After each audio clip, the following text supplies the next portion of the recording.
Technobrain, Africa's second fastest growing technology company. Africa came first, we came in second.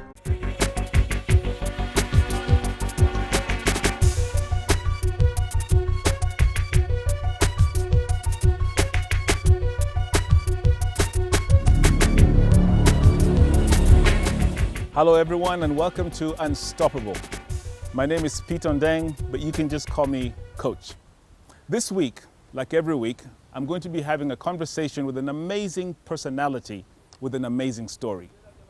A person with true grit, that determination, and an unstoppable spirit. That ingredient that separates the truly successful people from the rest of the pack. My guest this week is Joanne Mwangi, the founder and managing director of the PMS Group, a marketing company right here in Nairobi. Hi, Joanne. Hi, Coach. Nice to meet you. Thank you. Can we go in? Sure, definitely. So, Joanne, let's start with what you're doing right now. The PMS Group. Can you just unpackage that a little bit for us? Well, first of all, Coach, PMS means Professional Marketing Services. So we're a 360 degrees integrated marketing communication agency. Wow, what does that mean? Okay. That means that we do everything from the strategy development to the implementation, be it below the line. That means the experiential marketing, the face-to-face interaction with customers, and also above the line, such as advertising on the mainstream media, and also in non-conventional media, such as social media. Okay. So we basically, when a client walks in, we take care of all their marketing needs. Here at headquarters, we have about, I think, 52 people. In total, we have a staff of like 450 people who are doing the merchandising bits. We have extras for cash shows who do the promotions bit, around 400 people. So in total, at any given time, you have an average of 600 people. You were not always in business. No, I wasn't. Where did you start? How old were you then? You must have been pretty young. Oh, I was about 26 years old when I started PMS. 26? Yes. Tell me about that. You quit your job and decided to start your own business. I'll tell you, Pete, I think if I had waited to be a little older and wiser, I would never have started the business. Because obviously I underestimated the risk I was taking. And in the first year, by the time I did 6 months, I was flat broke and didn't know what to do next. So when my first LPO came, I actually had to borrow all the working capital to just get it done because I had nothing. Looking back, what would you have done differently? I think had I been a bit older, I would have been more risk averse. So I'm very glad that I made that jump at that time because it has worked out for me. But I also like to recognize that I'm an exception. It's not always the norm. And in my opinion, I think it's very important for somebody to do their time in corporate to learn systems and processes and order and professionalism. Tell me about some of the real challenges you faced. I'm actually interested in your worst day. What could be or worst days as an entrepreneur?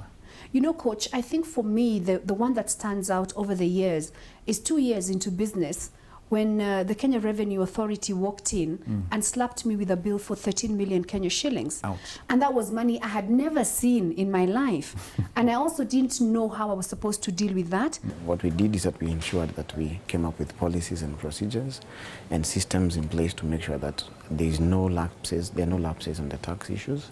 Whenever any tax was due, we made sure that it's paid on time. And I can say there, Joanne came in very boldly in terms of ensuring that that is complied with because, well, some organizations could choose to go the shortcut, but she ensured that she came out strong and said, stood the ground that we must follow the law to the letter, and therefore was very instrumental at that time to make sure that the systems were adopted and are followed. From then on, I have always been one of the people who's really keen to be totally compliant because I would never wish to be in that place. And secondly, because I recognize that when you're compliant with all the laws of the land, then you can really continue to grow your business because you have nothing to fear, you're free. It was really a moment where we were taken aback a bit because that meant that finances were a bit constrained at that moment. But she came out strongly and defended the fact that we must do things in the right way, and therefore was the pioneer to make sure that we we had the systems in place, and that there are no lapses that were going to be entertained or allowed moving forward. In business, there are many days when you come to the office and you're asking yourself, why did I choose this path? And I think the hardest days are when you don't have money, because you find that you've done a lot of work and maybe the payment terms are not working for you. And so you have cash flow problems. You cannot pay salaries. And I remember one time when I had to actually make a decision that we were going to pay all the lower cadre staff, and management would have to wait, because obviously the bulk of the money is with management, because you don't want a problem with people who are really waiting for that money desperately, yet management can hold out. So cash flow is and has been a major challenge. Cash flow can be a killer. Joanne, can you maybe recall a time when you just hit the wall and you just could not see your way forward? Oh, many times, Pete. Yeah. I can tell you that at one time, I was sitting there and just trying to see how to juggle my resources. Because if you recall, in those days, we used to have Telecom Kenya lines. And so they would disconnect you when you haven't paid your bill. Yes. And so I had to get to the point where I had to work smart. So at one line was only for receiving calls. So when my clients called, they wouldn't know that I couldn't call them because I didn't have any money to call them. So you do go through some really tough times.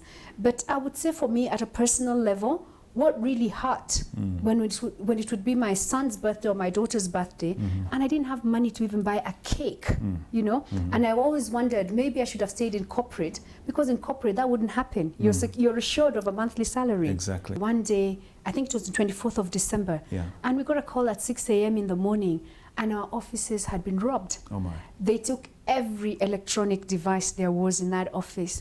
And you can imagine now, it meant that coming back in January, you're looking to buy new computers, new telephones, everything, setting up a whole office afresh.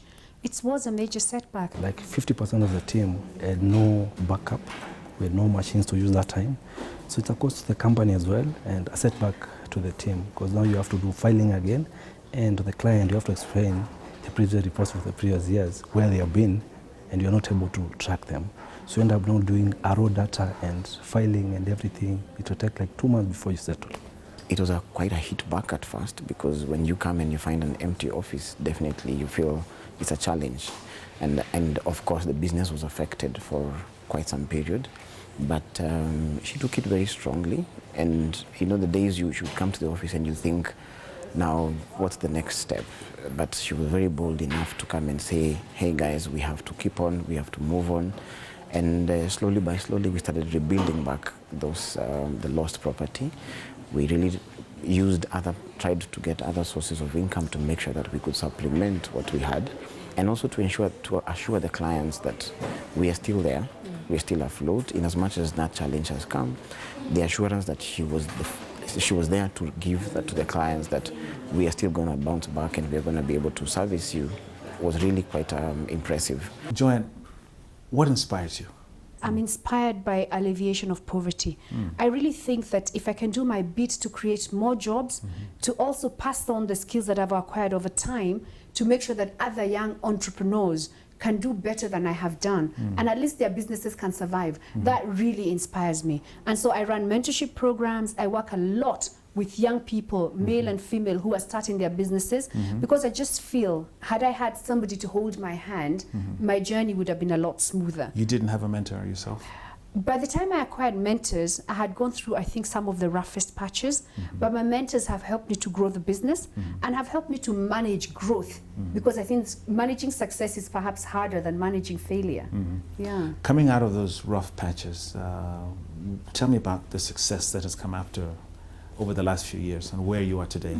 Well, Pete, I think the most notable success was when PMS Group was recognized as the top medium-sized company in Kenya in 2010. I was recognized as the top entrepreneur. Wow. And we were also recognized as the best company in Kenya in the service sector. And nobody has beat our record yet of winning a trio of awards in the top 100 medium-sized companies. That's amazing. Up to date. And so it's really inspiring to us to make sure that every time we are working towards a bigger goal than what we've already achieved. And I think my really fantastic team right now has set a new goal. Yeah, what's that? And we now want to get into Club 101, which is where you have a turnover of above $1 billion, which we think we will do this year. Wow. And we're looking forward to doing that. And you as a woman, is that been a challenge for you in this very male-dominated environment? Pete, let me tell you. Tell me. I see myself as a business leader first, Yeah. who happens to be a woman. Being a woman has never been a disadvantage to me. I think it has been an advantage. And I find it one of the would I call it a misnomer, that people seem to imagine that being a woman would be a challenge. Your limitations are in your head. Yeah. I have never been limited by that. The gender thing is not a barrier for you. There is a gender barrier for some. It has never been there for me. And I attribute that to my schooling, where we were told that anything a man can do, a woman can do better. Wow. Yeah. Well, you know, Joanne, there are many people out there watching this show. They're wondering, should I jump in, should I not jump in? Is there a thought that you could share with our viewers on that unstoppable spirit, and that moment that so many people face of being down, and what they should do when they come across a moment like that? Coach, that moment where somebody feels really down and like they want to give up happens to everyone. But I think the most important thing is to remember the sun will always shine, and to also recognize that there must be an end date, not to flog a dead horse. So I always advise everyone who talks to me about this to remember you must set both a time limit and also a cash limit. How much am I ready to give to this enterprise? Wow. How much time will I say, this is it, I've given it my all? How much money before you say, this is it, I'm not going to sell my house for this business? Because in that way, you have an objective way of measuring how far you are. Like Kenny Rogers says, know when to walk away. Know when to run. Know when to run. And have you ever considered quitting? Have you ever come close to quitting? Honestly, no. Never. I just think I have been so driven by the passion that I have for marketing, and also by the fact that I've been really good at what I do. I chose something that I'm really good at, so I enjoy it. And I just think that what I need is something to make me now stop, you know, Yeah. because I do feel that it's time to pass the baton on. Yeah. And yet I'm so driven. I'm still waking up at 6 a.m. and running, you know. I can't help it. Joanne, what an inspiring story. I'm so glad we had this chance to meet with you. And there you have it, everyone. Joanne Mwangi, unstoppable. And we're going to be back next week with another amazing story, another amazing personality, unstoppable. I'm Pete Ondeng. Goodbye.